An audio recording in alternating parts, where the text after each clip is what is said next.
안녕하세요, 두산 컨테이너입니다. 오늘은 체류형 쉼터 신고 방법에 대해서 한번 알아보겠습니다. 가장 간단한 방법으로는 시청 방문 없이 인터넷으로 신청하는 방법이 있습니다. 바로 세움터라는 사이트에서 신청하는 방법인데요. 일단 세움터에 신청하기 전에 체류형 쉼터 설치 장소가 적합한지 확인을 먼저 해야 합니다. 먼저 해당 지자체 시청 홈페이지에 접속을 합니다. 저는 화성시청 홈페이지에서 알아보겠습니다.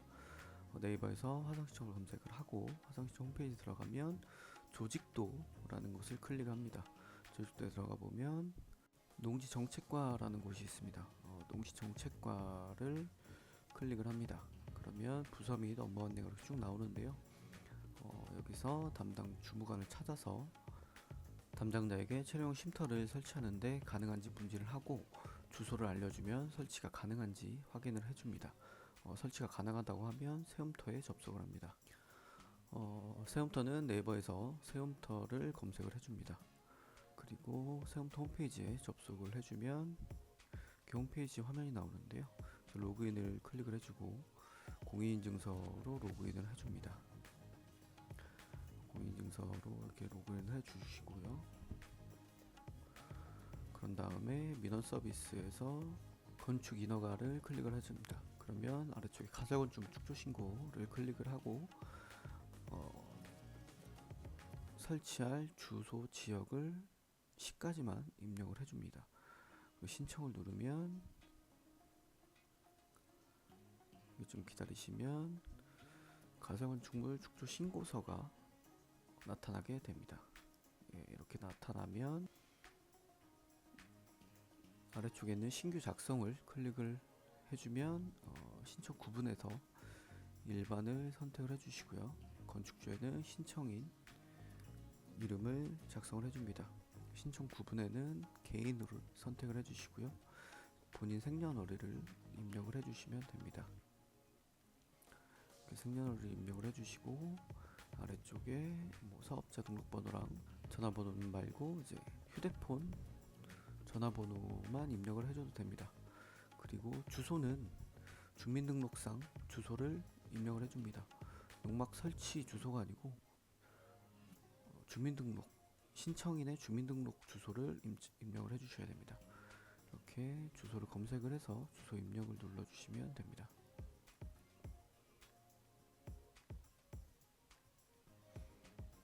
그러면 아래쪽에 주소가 다 입력이 됐고요. 전자서명을 눌러야 됩니다. 전자서명을 눌러주시면 주민등록번호를 입력을 해주시고요.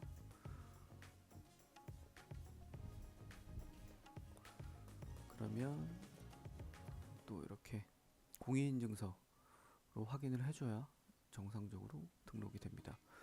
그러면 인증이 완료됐다고 표시가 되고요. 그 밑에 대지 조건 여기에다가 농막을 설치할 장소 주소를 입력을 해주시면 됩니다. 대지로 입력을 해주시고 번지수로 입력을 해주십니다. 그리고 지목에는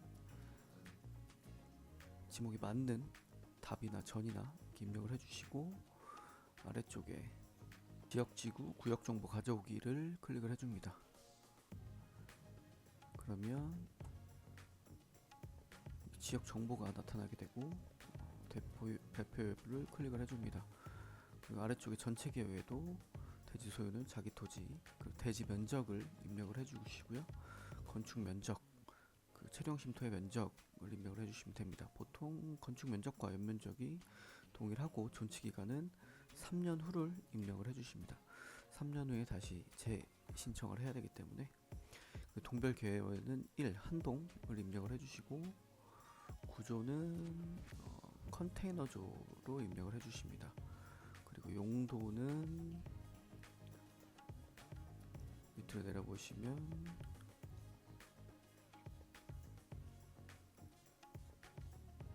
가설 건축물로 설정을 해주시고 그 옆에 꼭 농촌 체류형 쉼터라고 입력을 해주셔야 됩니다. 건축 면적은 위에서 동일하게 입력을 해주시고요. 아래쪽에 상세 내용을 클릭을 해주시면 또 이렇게 층별 개요가 나타나게 됩니다. 여기에서 층 구분은 지상 1층으로 선택을 해주시고, 구조는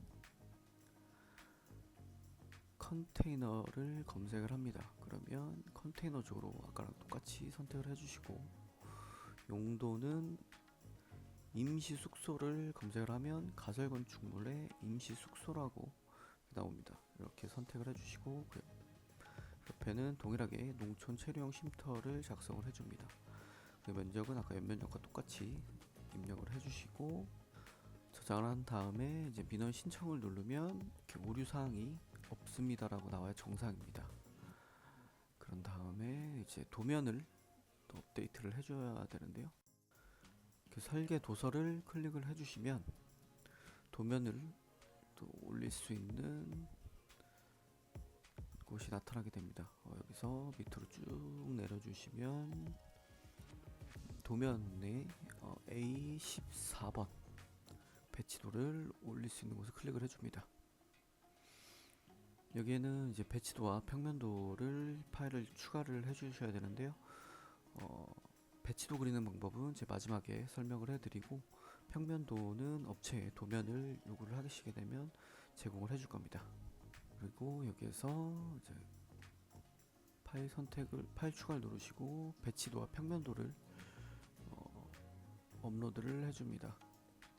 그리고 나서 밑에 기타 A19번 기타에 등기부등본을 또 추가를 해줍니다.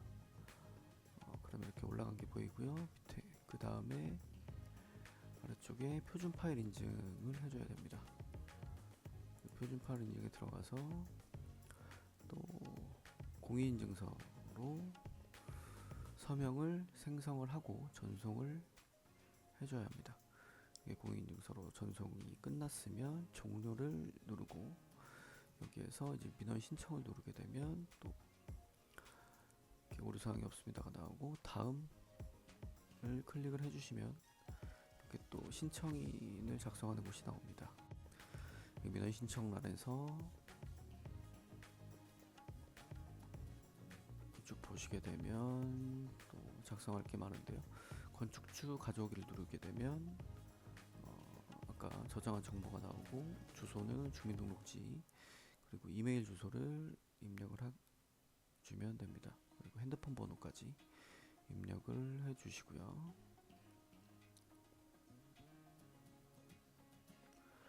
아래로 내려보면 민원 처리는 이메일로 받을 거니까 이메일 선택을 해주시고, 접수 기관명은 화성시, 그리고 가설건축물 축조신고를 선택을 해줍니다. 그 신청부서 민원행정과고, 여기서 이제 결제를 해야 되는데 신청인 구분을 빼먹었네요. 신청인 구분 개인으로 선택을 해준 다음에 다시 결제로 내려와서 결제를 진행을 해줍니다. 그래서 이제 결제를 진행을 해주시고 다음을 누르게 되면 끝났습니다. 민원 신청을 클릭을 하게 되면 체류용 쉼터 신청은 모두 끝이 나게 됩니다. 이제 배치도 그리는 방법을 설명해 드리겠습니다. 네이버에서 토지 이음을 검색을 하신 다음에 홈페이지에 접속을 해줍니다. 그리고 체류용 쉼터를 설치할 주소를 입력을 해줍니다.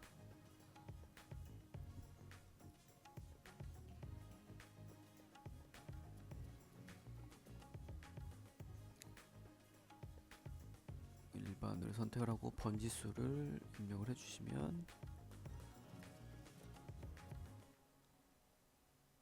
그리고 열람을 누르면 이렇게 그 토지에 대한 정보가 나오는데요. 여기서 지도를 클릭을 해주시면 이렇게 그 지역의 지도가 나오게 됩니다. 이거를 이제 다른 이름으로 저장을 해주시고요. 배치도로 저장을 하고, 그 다음에 이 파일을 그림판으로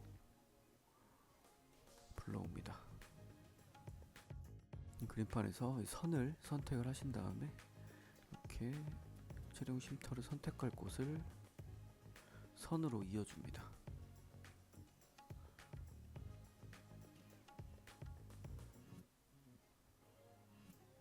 이렇게 네모나게 선택을 해주신 다음에 저장을 하시면 배치도는 끝이 나게 됩니다. 지금까지 최대형 쉼터 신고 방법에 대해서 알아봤습니다. 감사합니다.